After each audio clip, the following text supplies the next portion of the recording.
Now, wait a minute, wait a minute. You're asking me, right? So you can actually miscarry an idea if after incubation and then it's trying to burst forth and you start doing serious work on trying to solve the problem. Hmm. Now, this is one very mysterious truth. This is where you let the Holy Spirit do the work. Yes. And I'm never going to hide like Wallace and say the faith doesn't work here. It does. So this is where you leaving it in the incubation state to God and allowing it to come forth. So there are stages when it's coming forth. There's one very famous thing my mom used to tell me, and I've never forgotten that. He said, if you want God to open the door for you, get your hands off the doorknob. Simple. Just get your hands off. At that point of incubation and illumination is coming up, stop overworking it, and then solution will burst forth. And that's why people feel, this intimation arising probably while reading, and they often gaze out into space, waiting for insight to appear.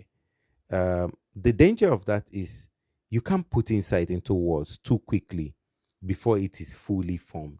So allow the idea to develop itself, allow it to brew, allow it to grow, and finally, the fourth stage, the verification stage. So we test whether the idea is valid.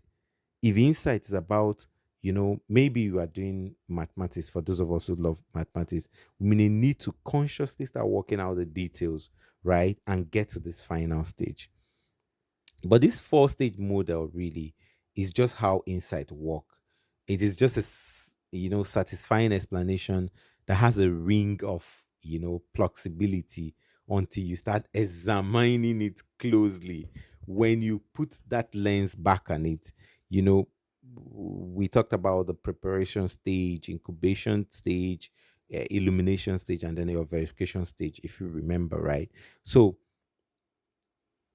if you spend time preparing for an insight, you might not get it because insights and illumination is unexpected. It's not what you catch because you're preparing for it.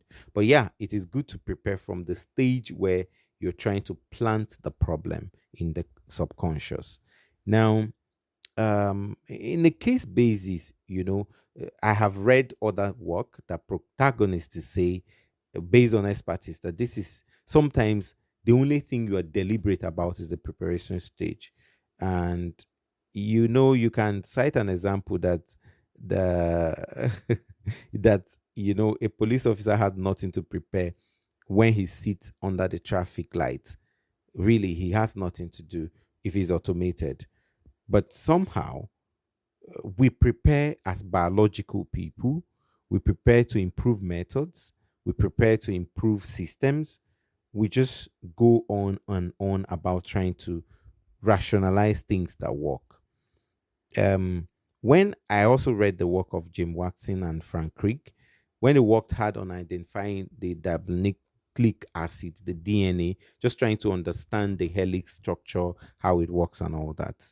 And in order not to bore us with the deep details of that, the flawed method is for them insight based on DNA. They said is achieved, is attained by constant development, putting in problem, preparing it, allowing it to incubate, and then it gets out to illumination, and then you verify that I think their argument is that if you do that consciously for a long period of time, it becomes a system, it becomes a pattern that can repeat itself easily, and it can come that way. Um, and they said the incubation stage doesn't fit into one timeline. It doesn't fit into a do it all thing. It doesn't fit into any pattern. It is just a stage where things get to take its course. So, lots of people can recall insights that suddenly came to them while they were taking a shower. But I doubt that organizations can increase the rate of insights in the workspace by having them double down on shower they take. So, for instance, your company is looking for an idea, say, go and have more shower or go take more shower, and then you'll be able to gain insight. No, I remember growing up, I was buried in this kind of work a lot, and then knowing how the mind and structure of organizations work. Um, when I was reading about Toyota, I have I could see from when they were doing the loom machine, and then the ideas that transcend into the first carriage that was created, and then the first Toyota. You know, those illumination stage and the incubation stage of everything is literally spread across every facet of our lives. And that is what I want you to know with this little piece of mind, right? That these five stages are conventional, they are structured, but to remember that at your incubation stage, you need to let the problem or whatever you're trying to solve, you need to let it fizzle in and let the subconscious mind take over from there. And what happens if your mind is not a fertile ground to have the incubation of insight and idea in it? So that is why you need to work on your mind. And what that says, it says, guard your heart, now your mind, with all diligence, for out of it, what are the issues of life? What are you incubating? What exactly is being incubated in your mind? What number of thoughts are you incubating?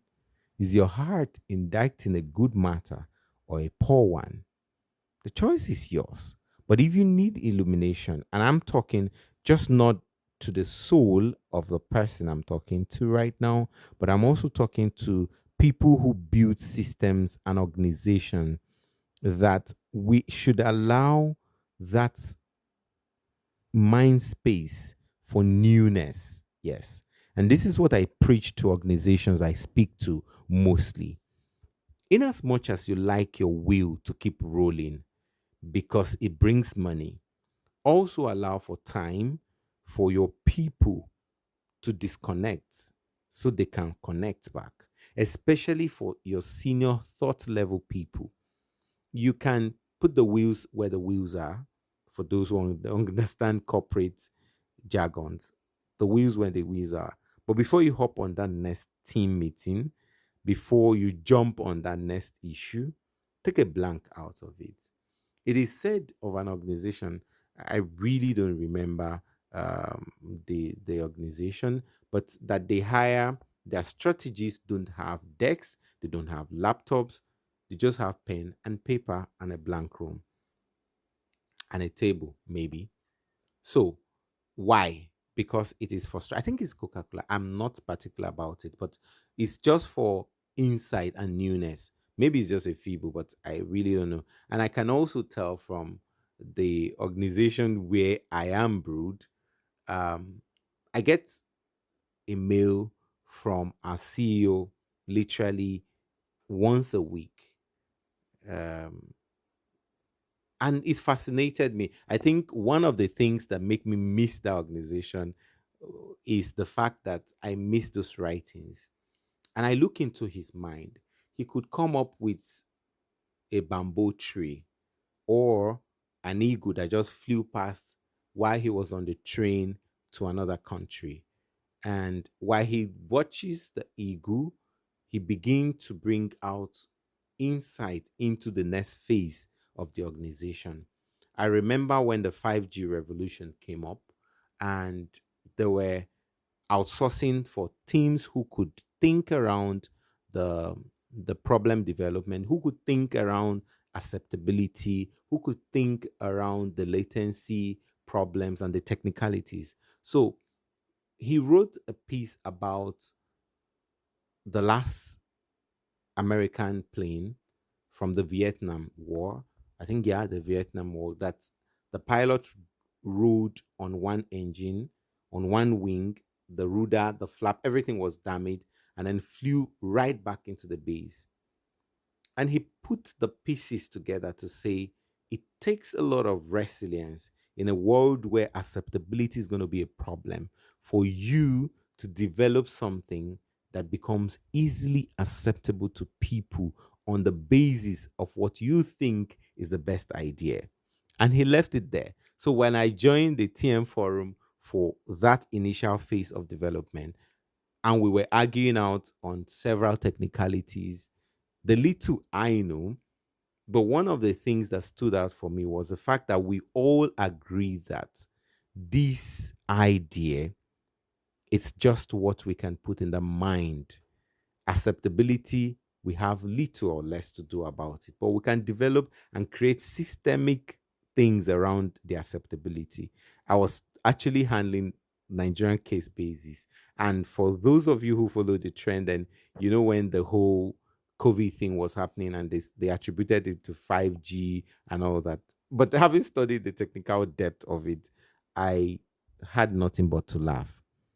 But what am I saying in essence? And as I round up, remember, for every problem you're trying to solve, prepare, right? Incubate, you get illumination, and you verify. But that happens in the premise of your mind and your soul, which I'm interested in. And I tell you to keep it clean. You can hate on people and incubate and have good illumination. Well, you can get it on the basis, but it's not going to last. Like you can love, which is the promise. This is which is our greatest commandment given, and your mind will literally brew the best of ideas. This is Soul Matters by Ambrose, and I would enjoin you to keep on listening to Soul Matters. Have a good evening.